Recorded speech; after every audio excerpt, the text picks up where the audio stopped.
moins utilisant des denture hélicoïdales plutôt que des dentures droites. Pardon? Bon, ça a plusieurs avantages, mais le principal, c'est le bruit. Un engrenage hélicoïdal fait beaucoup moins de bruit qu'un engrenage droit. C'est très simple, quand vous avez une denture droite, c'est comme ça.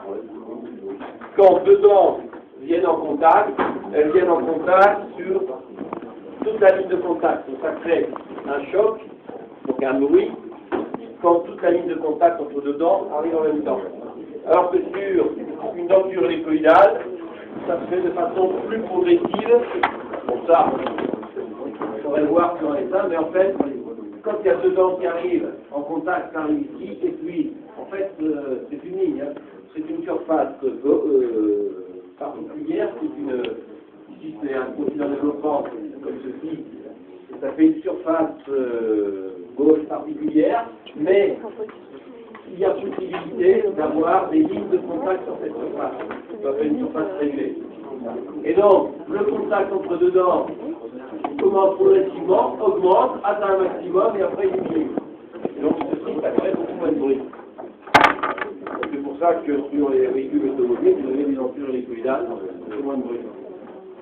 Une denture droite. Sur les machines ici dans les ateliers, des dentures droites, donc c'est pour ça qu'il y a des machines. Donc ça, on va aller rentrer dans le détail au niveau des engrenages, on en parlera encore au cours de l'année, mais c'est vraiment ça. Pour ça aussi d'autres avantages, les dentures hélicoïdales au niveau d'anthrax, on peut jouer dessus sur l'anthrax, tout le monde y a grand délit, mais ça on rentre vraiment dans les détails. Oui. Oui.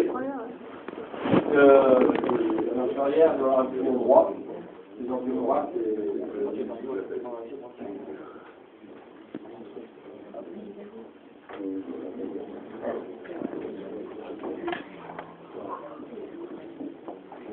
d'autres questions?